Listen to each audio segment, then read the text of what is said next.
Welcome to the Space Shovel podcast. This is AVIAN's official innovation podcast. Today I have Tracy Barkheimer and Dan Nega. Dan is the VP for Strategic Innovation. And Tracy, I don't know your exact title, but do you want to go ahead and explain what you do for the company and maybe a little bit about your background? I have been an acquisition professional for over 25 years now, and I was hired to be an executive coach consultant for some of our Department of the Navy folks on the base. Yeah, so that's really exciting because I want to say you're probably one of our first consultants as a company. And wow, I think there might be some road ahead for that part, which is very exciting. Yes, Tracy is a trailblazer. Yes. Trailblazing Tracy. All right, so today we are talking about flying cars and more specifically the technology behind them. A lot of them now are these VTOL vehicles, which VTOL stands for vertical takeoff and landing. I had to write that down because it's not super familiar to me. But when we think about flying cars, I mean, for me, I think about the cars that always had the wings, and it kind of just looked like a plane, which might be a good place to start off this conversation. Where do we cut the line in the sand for what we classify as a flying car and what we classify just as like another helicopter or kind of VTOL system? There's no difference. Yeah. there is a difference. Okay. I beg to differ. All right. Go ahead. Tracy, over to you. Go ahead. VTOL only does vertical takeoff and landing. The idea behind a flying car is that you drive it on the road and then you can take it off in the air, transfer wherever you're going to go, right, and then land vertically and drive back on the ground again. So it puts another element of complexity into the innovation that some of the companies out there are trying to do right now. Yeah, so I would agree with that. I think Tracy's right. I will say that I believe the press interchanges those two words and those two thoughts as if they're the same thing. So yes, you're right. You're 100% right. A flying car is just as you said. They're calling the eVTOL a flying car, right, a la the Jetsons, right? If who's old enough to know the Jetsons. And therein lies the trick, right? An eVTOL, electric vertical takeoff and landing, boy, that's a sporty proposition. And there's a lot there. You know, you read some of the things in the press, and the words you see on a regular basis are demonstrator, prototype, experimental. And then if you pull it back a little bit, they say, well, they have flight times of up to 10 minutes. Okay, well, up to 10 minutes means maybe once they got to 10 minutes, but it's usually 4 or 5 minutes, and they run out of power because it's a complicated machine. Mm-hmm. It is complicated. So batteries present the largest challenge, and charging batteries, you can't put an infinite number of batteries on these vehicles. It'll be too heavy. So there's companies out there, and we have a couple right here locally, that are working on hybrid systems, which they generate their own power in the air, take off with a battery, and generate their own power. And it's pretty cool stuff. There's a small business called Unmanned Propulsion Development out of Techport that has a pretty good design. And he flew, I want to say 2.5 hours or 2.7 hours back in December of 2019, which at the time is an unofficial Guinness World Record. Yeah, how big was it, Tracy? It was a little tiny thing. No, wasn't that small. It was pretty, you know. But not big enough to carry around a couple of humans. No. Yeah, there's the trick. But you really have to start smaller to get bigger. I agree, and that's why when you read some of the press and look, the venture capitalists have come in with their big piles of money and they're talking about flying in 2022 or 2023. Well, that's a steep hill to climb because there are a lot of complexities. It's one thing if you're going to carry around, you know, if Grubhub is going to have these things and you're going to order your pizza or your beef and broccoli and it's going to come and if it crashes or drops it or there's a thunderstorm, nobody's really going to care. Right. Put humans in there, it's a whole different ballgame. Then the lawyers get involved and, you know, all bets are off. Well, there's a lot of things that have to happen before flying cars become the norm, and I don't know that we're going to see it in our time, Right. but you never know. 2023, man, go look online. That's what they're saying. So I remember crazy. there is a company that's working on it, but there are so many other things that have to be considered. There's infrastructure questions that have to be answered. Vertiports or whatever are going to have to be built. You can't just take a taxi and land at an airport, right? Exactly.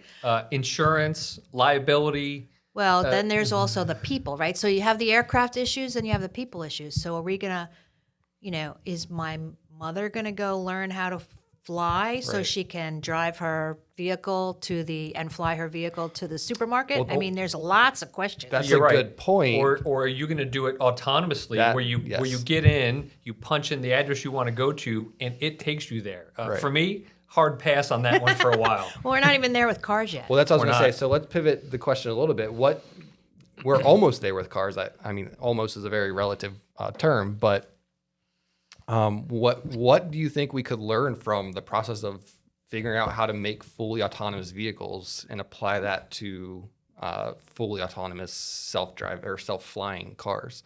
So yeah, you can get in right now. It might be Las Vegas, it might be Arizona. I don't remember exactly, but there's somewhere that has a fully autonomous taxi. You get in. I don't know if it's application driven or you type it in, like you said, once you get into it. But it's like this minivan that you just get in, type in your location or where you want to go, and it takes you there. Obviously, there's things we can apply from what we're learning in that into these flying cars. But is there anything specific that you guys can think of? Tracy? So I'm familiar with a couple of companies out in Silicon Valley. One, Neural Propulsion Systems, has developed a mathematical algorithm that increases your range accuracy and range ability in the vehicle. And I think they just launched last month or 2 months ago. But anyway, this mathematical algorithm can do that for you, and they put it on a car to do autonomous driving. They can even look around the corner, which is very cool. Yeah. So it's pretty innovative stuff. So there's companies out there doing those kinds of things. Now put that in the air in a three-dimensional environment. Harder. Very hard. And you know how software is. We still haven't Imperfect. we still haven't figured out how to manage and develop software properly.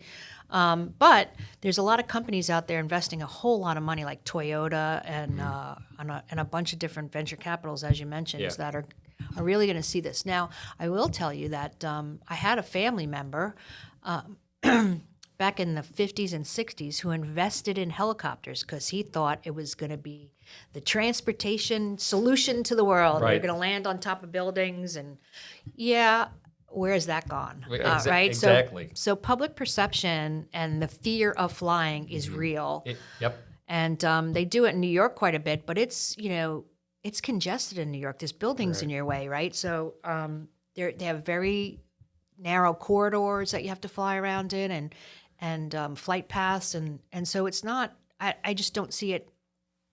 I don't see it happening just yet. The European agency, Aviation Safety Agency, I think, is actually approaching it by building blocks and coming up with stepping stones kind of to develop certification process for both the air vehicle and the pilot or the drone operator or whatever you're going to call it. Back to what you said about the press, right? They call all sorts of things drones. Right. There's only one drone I know of. It's being dragged behind an aircraft. Right. So, yeah. So terminology has to be there, and public understanding has to be part of it. Let's just put the flying part aside and the challenges there. What about these vertiports in your backyard? Everybody hates the sound of aircraft. Well, that's hence the eVTOL, because they're quiet and they kind of whisper along. I don't know. There are a lot of challenges, and for those people out there that might be listening, take everything you read coming out of the venture capitalists with a grain of salt. One guy said, and I'm going to put my old guy glasses on. One guy said, owning a VTOL could be as affordable as owning a bicycle. All right. Well, that's categorically not going to happen. Grandchildren, maybe. Maybe, but Tracy, your point is great about your family member in the 50s talking about helicopters being, the transportation of the future. Well, it is for some people. The very, very, very wealthy. travel by helicopter in cities because they can. The average person, count me as somebody who's never taken a helicopter in New York City or anywhere else except You should next time you're there. over Niagara Falls, which was kind of cool, just as a side note. There are a lot of things to overcome, and the technical challenges, the human being challenges of having the confidence to get on something that's going to fly and go fast, and maybe or maybe not have a pilot there. That's tricky. Yeah. People are wary of getting in a self-driving car now. Right. So Ian, I'll ask you, if you were in Phoenix on your golf trip in February in Scottsdale, and you called up an Uber because maybe you had more than one beer. Right. So you called up your Uber, and the self-driving autonomous Uber showed up. Would you get in or not get in? Depends how much you drank. Yes. I think my answer personally would be yes, I'd get in just because I want the experience of that. And would you be like the Mars rover and take a selfie of yourself? I think I would. Post it on the Instagram page. Yeah. Yeah, I'm in a self-driving car. Somebody get me would they think there's going to be a bar in the back seat of the self-driving car? Like a limo. Right. Yeah. Yeah. Is it a vending machine? It's where a you vending have machine to... where you have to swipe your credit card and Right. out pops like a $7 Heineken. Yes. So I see somewhere, no matter, if that scenario actually comes to fruition, somewhere there's going to be a human in the loop. Somewhere. That's what I was going to say. ATC or something like that As you is were gonna be talking, I'm thinking, well, is this going to create a job now? So we have these flying vehicles. Is there somebody sitting in an office somewhere that is maybe, okay, so it's not fully autonomous, but maybe they're controlling the vehicle from point A to point B rather than... Well, we have a helicopter on Mars, which is pretty daggone cool. It is cool. It's not a fixed wing, if you notice. Yes. It's a helicopter, but it still has a human in the loop, right? Yeah. From 4 million miles away, 400 million miles away, or a whatever long way. it is. It's a long way away. Right. It's Somebody's still maneuvering it. So, I don't think we're quite there yet. But to say that, just like back in the 50s and the 60s, to say that helicopters were going to be all over the place, people believed it. I mean, Yeah. people invested in it. I don't know where that stock is now, but I'm pretty sure it's Yeah, and you mentioned, not viable. and Tracy, you mentioned a second ago ATC, so air traffic control. I can't imagine if everything that the VC guys talk about, there are going to be eVTOL taxis, and people are going to have their own, and Amazons are going to be delivering stuff, and of course that means UPS and FedEx will be delivering stuff. That's a lot of stuff flying around in the air. Right. And so maybe the place for sort of that second order is, hey, who's going to sell all the air traffic control radars? Because there's going to have to be a ton of them everywhere. And do you remember a few years back there was a big, and I can't remember the details about it, but there was a big awareness or an awakening, so to speak, of the stress air traffic controllers have. Yeah. You think this is going to add stress to I their think, job? well, it'll certainly add stress, and it'll add to the workforce if all this comes to fruition. And there'll be like an air traffic controller on maybe not every street corner, but everywhere there's a Starbucks. It'll be like air traffic controllers and Starbucks. Or maybe they'll be using cameras to do that. I don't, Yeah. Right. That's what I was thinking.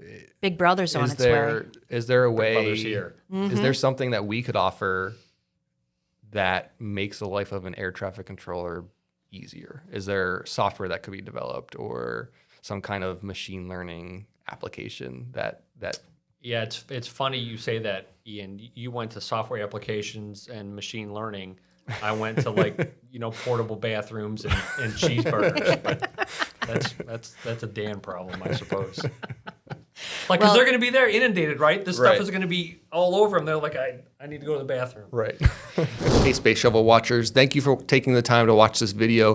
If you have an extra second, hit that like button, hit the subscribe button. Stay up to date on the Work Awesome Network, on everything that's going on. If you want to learn more about the company behind the Work Awesome Network and behind the Space Shuttle podcast, jump over to avian.com, avian.com, to learn about the company, to learn about the work that we do, and just to get a little bit more background information on the type of company that we are. Again, thank you for taking the time to watch this video. If you want to stay up to date on everything going on in the Work Awesome Network, please jump over to any social media site that you consume content on: Facebook, Instagram, LinkedIn. We're basically on all of them under Work Awesome Network. That's the place to get the latest updates, the latest blog posts, the latest information on everything going on Work Awesome related. Now back to this episode. So the difference I think I see from the 50s to now is the technology is multitudes better, and the innovation is multitude better, and there are some serious investors in there. So this might be the next revolution. You know, there was the car revolution, there was helicopter vertical takeoff and lift revolution, and so this might be the next revolution. But I just think there's so many obstacles that we have to think of before we believe that it's going to be an everyday occurrence. Yeah. Yeah, you're right. And there's a lot of people banking real money on making this happen, and I hope that they're successful. We'll see. Me too, because it would be nice to, you know, have a helicopter land in my yard, take me to dinner with my husband, and then bring me back, and I don't have to worry about, you know, drinking and driving or anything, right? Right. Well, and you know, to make these time effective, you know, many of these companies are doing the transitional flight, right? You take off like a helicopter transition, fly like an airplane so you can go faster and pick up more people, and you can make the business case theoretically close. That transition period of going from vertical to horizontal is at best sporty, at worst deadly. Yes, yes. And thank goodness the V-22 survived all their challenges. There were years back major efforts to shut that program down. Well, and there were multiple crashes because it's like I said, you know, when you're going vertically, you get the lift from your rotors. Going horizontally, the lift comes from your wings or you know, whatever Props. whatever surface you have. So it's hard to do. But you're right, we did it once. Nobody else has done it as far as I know. Has done vertical?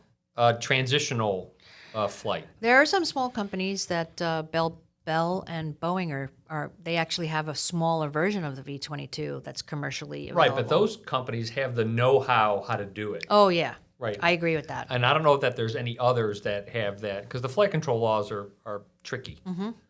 So we've been talking a lot about helicopter-esque type of vehicles. What about something like the F-35 that can hover in place, right? And my terminology isn't correct, I know, I'm sorry.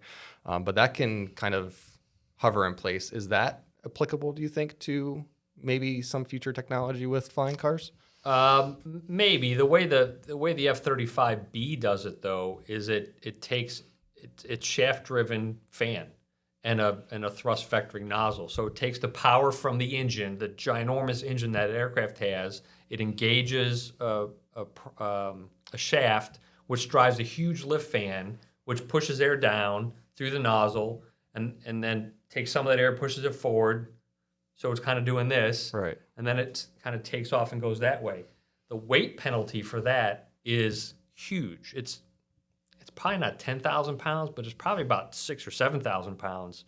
So you would never be able to do that on something that would just, you know, would fuel. be small and fuel. Yeah. Fuel is a challenge, yep. Right. So it's a technical marvel, frankly, the F-35B, that it can do it. And to be able to do that on Tracy's front lawn so she can go to dinner with her husband, Right. tricky. I don't Probably want tear up the to grass a burn my little bit. grass, Yeah. Right. The other thing is the acoustics of that aircraft are tremendous. Yes. Right? Very, very dangerous levels of sound. And that's a problem that when you have those jets engaged that I don't think are going to be conducive to commercial Right. And cabbing. Right. And many people don't understand for that aircraft specifically, the acoustics are damaging to the structure right around it. And it's such a low frequency. And Ian, I don't know if you ever hear it flying around here. Oh, yeah. You can feel it Yes. in your chest as it's flying It's by like the because space of the shuttle. frequency. Yep. Yeah. It's Yeah, my house happens to be right in the flight path, so it's yes, I hear it. Quite So often. again, when Tracy's going to the Palm in D.C. with her husband, her neighbors are not going to be happy Right. when that happens. I have to replace a few windows Right. quite often. What else? What about, we talked a little about navigation.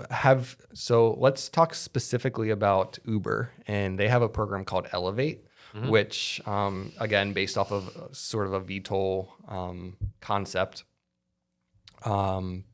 They're saying that they can fly from San Francisco to San Jose in 15 minutes, which I don't know how familiar you are with the West Coast, but that's a pretty decent trip if you're taking it by car. It is. That's probably every bit of an hour to go. Like if you're talking downtown San Francisco all the way to like San Jose Airport or like Mountain View or someplace down there. Yeah. And I'm not familiar with Uber's vehicle. Does it transition? Does it then fly like an airplane, or is it pure? I don't know specifically. They have a whole white paper on it. It's on paper. Yes.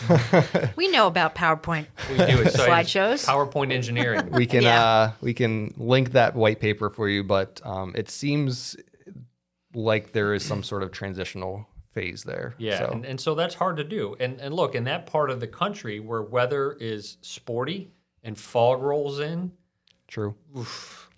Yeah, it might be a program that they're investing in, but they got to have aviators. Yeah. Yes. and engineers. And engineers, and I don't know that I would get into an Uber flying aircraft. It's hard for me to get into an Uber on the ground right now. Yes, right. For safety purposes, Yeah. right? So, but it's interesting. I'll have to look into that. Yeah, and one thing that people don't perhaps understand is a concept of EMI, electromagnetic interference. Have you ever plugged your phone into your car and you happen to be listening to the radio? Right. And you plug your phone in and your radio starts going. Not with the new iPhones. Okay. But that's Time to get rid of that flip phone, Dan. That's it. So that's EMI, and well, you don't want to have that if you're flying in your car, and there's somebody who you're flying over is using their ham radio Or their microwave. or their microwave or something, and all of a sudden you get a little blip in your computer system, and it has to reboot. Uh-oh, bad. It happens every time I drive past between gate 3 and gate 2. Yes. I lose comms every single time. Well, why is that? Because they're blasting Yep. Yep. electromagnetic waves. Yeah, so it's the point is it's all those things that have to be taken into account before you let people get into a machine and have that machine move them from point A to point B, especially if there's not a human in the loop.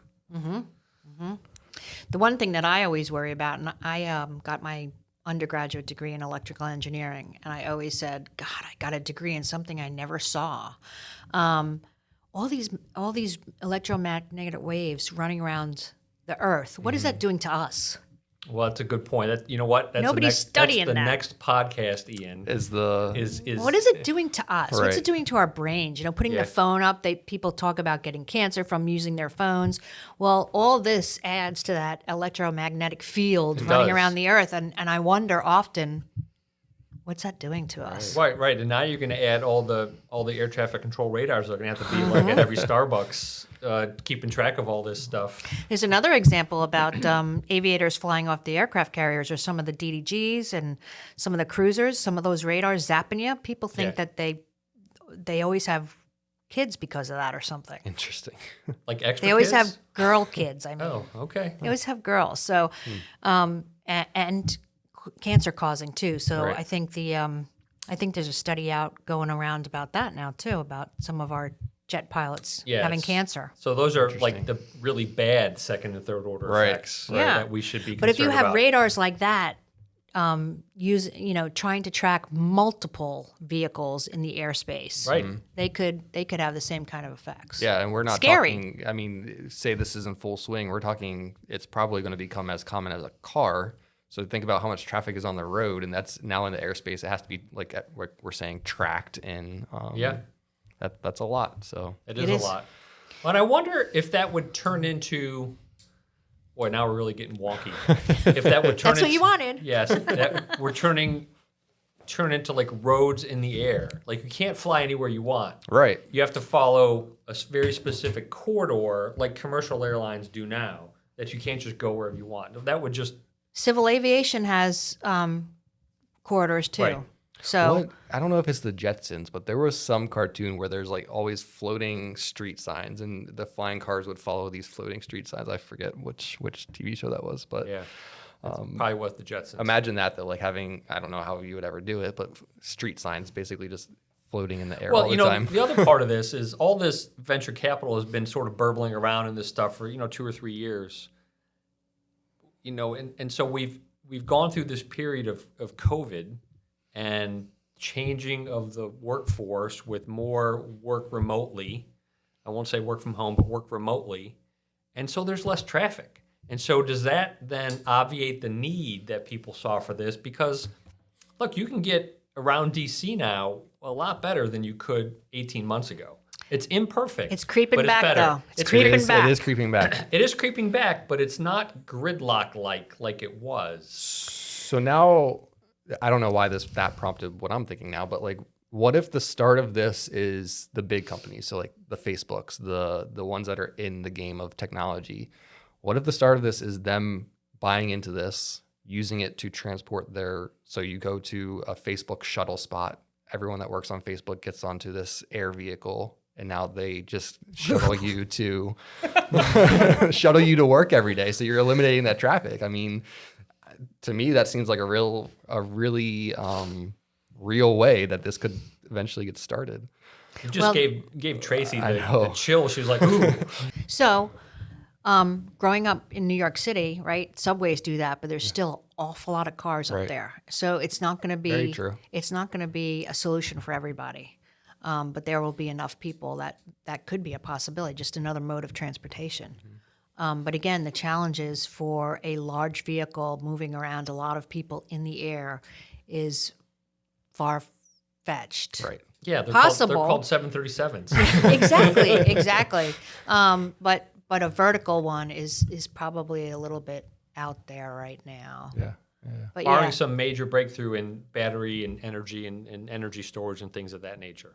So we'll see. It's interesting. A lot of our topics somehow have the same themes where it always goes back to, we can do this in the future, but first we need to figure out how to make better batteries or how to make better sensors or better whatever. Yeah, well, and part of the reason behind that, Ian, is because you have an engineer sitting right here and an engineer sitting right there. And it's like, all right, that's a good idea.